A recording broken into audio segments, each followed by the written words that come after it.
US में जाएंगे, US में मेडिकल की पढ़ाई का खर्चा लगभग 2 करोड़ आता है।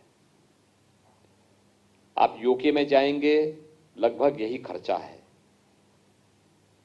आप भारत में प्राइवेट मेडिकल कॉलेज में जाएंगे तो यह खर्चा 80 लाख से लेकर 1 करोड़ तक पहुंचता है। लेकिन गवर्नमेंट मेडिकल कॉलेज में अगर आप यही पढ़ाई करना चाहेंगे तो मुश्किल से आपको 4 से 5 लाख रुपए में यह पढ़ाई अपने देश में, अपने घर में, अपने जनपद में ये पढ़ाई करने का अवसर प्राप्त हो जाएगा, मात्र 4 से 5 लाख रुपए में। और इसीलिए हम लोगों ने मेडिकल इंफ्रास्ट्रक्चर पर ध्यान दिया। 33 नए मेडिकल कॉलेज, 2 एम्स, गोरखपुर का एम्स भी चालू हो चुका है, रायबरेली का एम्स भी चालू हो गया है। 33 नए जो मेडिकल कॉलेज हमारे बन रहे हैं, यानी उसमें से 17 को हम चालू कर चुके हैं। 8 को हम लोगों ने 2018 में प्रारंभ किया, 9 को इसी साल प्रधानमंत्री जी ने 21 में चालू किया, उनमें एडमिशन भी हो गए हैं, नीट के माध्यम से उनमें एडमिशन हो चुके हैं। और 14 पे हमारा बाकी शेष 15-16 पर हमारा काम वर्तमान में चल रहा है, जिसको हम लोग 23 में उनमें नया सत्र प्रारंभ करेंगे। तो मेडिकल इंफ्रास्ट्रक्चर पर आजादी के बाद जो ध्यान होना चाहिए था नहीं दिया गया, लेकिन आज इस पर प्रधानमंत्री मोदी जी का ध्यान है।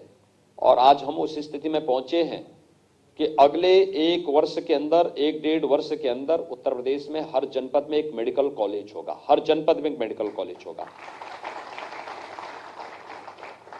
आज तो हरदोई में भी हम मेडिकल कॉलेज प्रारंभ कर चुके हैं, कानपुर देहात में मेडिकल कॉलेज बन रहा है, उन्नाव में पहले से मेडिकल कॉलेज चल रहा है।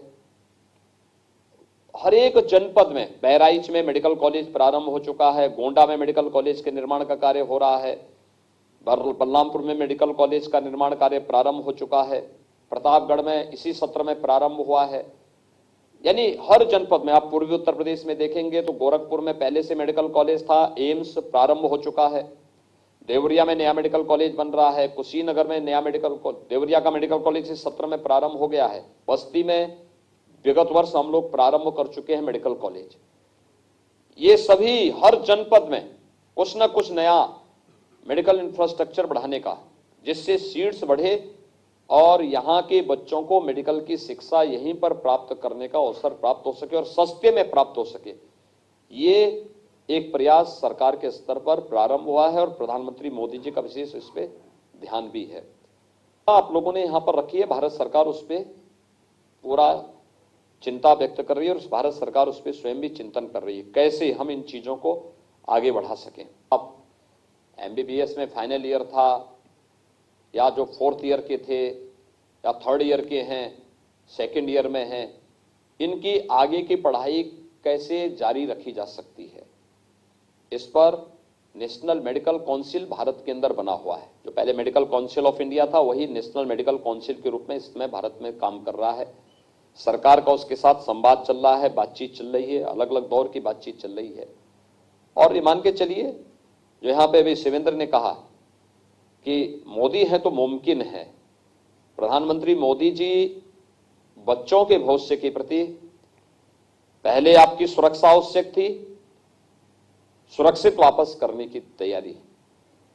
4-4 मंत्री कैंप कर रहे हैं। मुझे लगता है किसी भी देश के मंत्री आपने नहीं देखे होंगे जो बॉर्डर पर रह करके अपने देश के नागरिकों को बचा रहे हों। अकेले भारत सरकार के मंत्री वहां काम कर रहे हैं। प्रधानमंत्री मोदी जी स्वयं 4 से 5 बार बैठक कर चुके हैं और वहां रूस के राष्ट्रपति से भी बातचीत कर चुके हैं।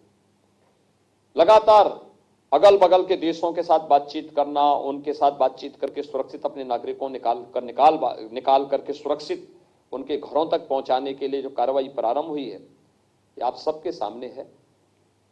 धैर्य के साथ हमें एक सकारात्मक सोच के साथ आगे बढ़ना होगा। देखिए, 2 चीजें जीवन में, एक तो व्यक्ति का धैर्य, विपत्ति के समय उसका सबसे बड़ा मित्र होता है। धैर्य के साथ आपके अभिभावक ने इस संकट के समय में अपना धैर्य रखा, सरकार की कार्रवाई का समर्थन किया, आप सभी सुरक्षित अपने घरों को आए हैं। और भी बच्चे जो हैं उनको भी लाने की सरकार पूरी तैयारी कर रही है। आज 11 फ्लाइट आ रही है वहां से, जिनसे भारत के नागरिक वहां से वापस आएंगे, सुरक्षित वापस आएंगे। सुरक्षित उन्हें पहुंचाने की व्यवस्था।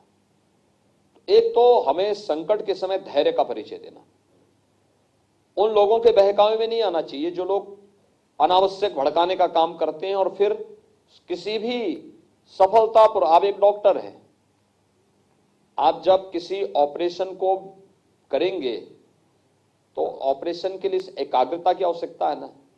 आप ओटी में जाएंगे, ओटी में जाकर के आप जब जिस बीमारी से संबंधित ऑपरेशन करने जा रहे हैं, जब उस पर फोकस करेंगे अपने आप को, तो ही आपको सफलता प्राप्त होगी। अगर आप ओटी में गए, ऑपरेशन करके कोई दरवाजा भड़बड़ा रहा है, कोई अंदर जबरदस्ती घुस करके आपके साथ बातचीत करने लग गया है, तो क्या आप एक सफल ऑपरेशन कर पाएंगे? नहीं कर पाएंगे।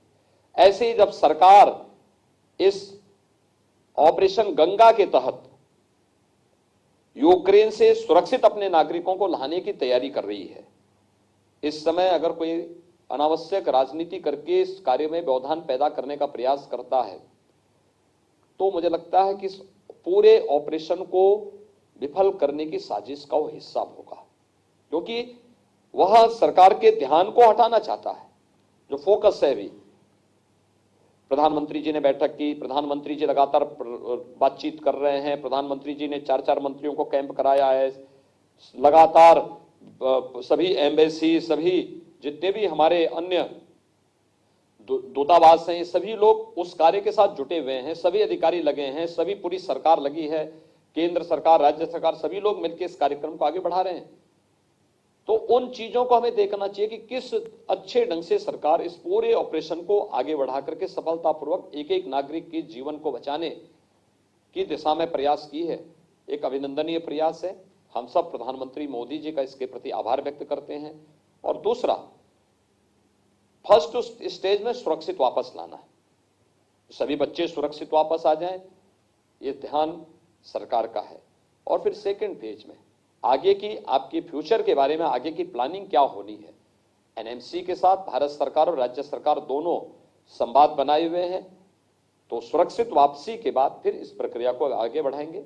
आप लोग अपने पाठ्यक्रम को अपने घर में रह करके तत्काल पहले अपने कार्यक्रम को उसको रिपीट करते जाइए, रिवीजन करते जाइए, फिर बाद में उसके बारे में भी सरकार जरूर बातचीत करेगी। और हम लोग, मेरा प्रयास होगा कि एक बार जितने भी बच्चे वहां पर रहते हैं, लगभग 2400 बच्चे हमारे हैं यूपी के, उन सबको एक बार बुलवा करके फिर उनके बारे में कोई ना कोई एक रास्ता हम लोग निकालेंगे। इसमें भारत सरकार भी चिंता व्यक्त कर रही है, भारत सरकार ने भी इस दिशा में प्रयास अपने प्रारंभ किए हैं। लेकिन आज पहली प्राथमिकता वहां रेस्क्यू का है कि सुरक्षित अपने देश के अंदर अपने नागरिकों को और अपने बच्चों को वापस लाने का है। और ये प्रयास आज भारत सरकार के स्तर पर प्रारंभ हुआ है। मैं आप सबका एक बार फिर से आपकी सुरक्षित वापसी के लिए प्रधानमंत्री मोदी जी को धन्यवाद देता हूं और ईश्वर के प्रति भी आभार व्यक्त करता हूं कि आप सभी सुरक्षित वापस अपने घरों को आए हैं। आपके माँ बाप, स्वयं आपके जो अभिभावक हैं, माताजी पिताजी आपके हैं, सभी लोग बहुत प्रसन्न हैं, प्रफुल्लित हैं इस बात को लेकर के आपको अपने बीच में पा करके। क्योंकि भारत से बहुत दूर रह करके मेडिकल की पढ़ाई करना और वहां पर युद्ध प्रारंभ हो जाए तो अपने आप में एक संकट होता है। क्योंकि जब कोई मिसाइल या कोई बॉम्ब गिरता है तो वो तो किसी का चेहरा देखता नहीं है, वह तो जहां गिरेगा उस पूरे क्षेत्र को पूरी तरह तबाह करके जाता है। इसलिए आपकी सुरक्षित वापसी पहली शर्त थी और वो प्राथमिकता के आधार पर उसको पूरा किया गया है। सेकंड, अन्य चीजों को भी आगे बढ़ाने का काम होगा। निश्चिंत होकर के अपने उसमें रहिए, अनावश्यक बहकावे में आने की आवश्यकता नहीं, और सभी लोगों को आश्वस्त करिए कि मोदी है तो मुमकिन है। एक अभिभावक कभी भी इतने सफल और इतने व्यवस्थित ऑपरेशन कभी नहीं हो पाए थे जितना आज हो रहा है। आपने देखा होगा, आप लोग तो भुक्तभोगी हैं, आपने बॉर्डर पे देखा होगा, आपने एम्बेसी के व्यवहार को देखा होगा, आपने अन्य चीजों को देखा होगा, कितनी संवेदनशील तरीके से एक अभिभावक के सदस्य के रूप में, एक परिवार के अभिभावक के रूप में ये सभी कार्य करते हुए दिखाई दे होंगे। एक बड़ी बात होनी चाहिए और इसको एप्रिशिएट भी करके। दूसरा, जीवन में कुछ बनना है तो हमें सकारात्मक सोच के साथ आगे बढ़ना होगा। एक सकारात्मक सोच, हमें अच्छा करना, अच्छा हो रहा है, अच्छा देखने की आदत होनी चाहिए। अच्छा देखेंगे, अच्छा करेंगे, परिणाम अच्छा ही होगा। ये मान करके चलना चाहिए और अच्छा हम सोचें, अच्छा करें तो परिणाम को अच्छा लाएंगे, ये भी विश्वास हमारा होना चाहिए। वापसी के लिए आप सबका मैं अभिनंदन करता हूं, आपके माता पिता का जिन्होंने धैर्य के साथ आपकी सुरक्षित वापसी का इंतजाम हो हल्ला के उन्होंने सरकार पर विश्वास किया, परिणाम सामने है। ये सकारात्मक अप्रोच होती है और बाकी जो बचे हैं वे सभी भी वापस आएंगे, सुरक्षित वापस आएंगे। ये प्रयास सरकार का अपने स्तर पर है।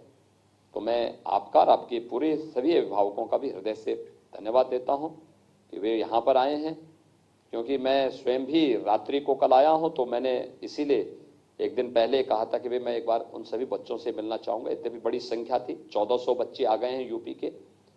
कुछ से प्रधानमंत्री जी ने वाराणसी में संवाद किया है, कुछ से मैंने आप लोगों को बुलाया, बाकी और लोगों को भी समय समय पर हम लोग बुलवाएंगे और एक बार आवश्यकता पड़ेगी सभी लोगों को बुलाकर आगे की व्यवस्था के बारे में भी चर्चा करेंगे। अभी पहले निश्चिंत होकर के जाइए, ईश्वर को धन्यवाद दीजिए, आप सुरक्षित वापस आ गए हैं, और प्रधानमंत्री मोदी जी को धन्यवाद दीजिए। ठीक है, ठीक। अब मेरे साथ बोलेंगे, भारत माता की, भारत माता की, भारत माता की।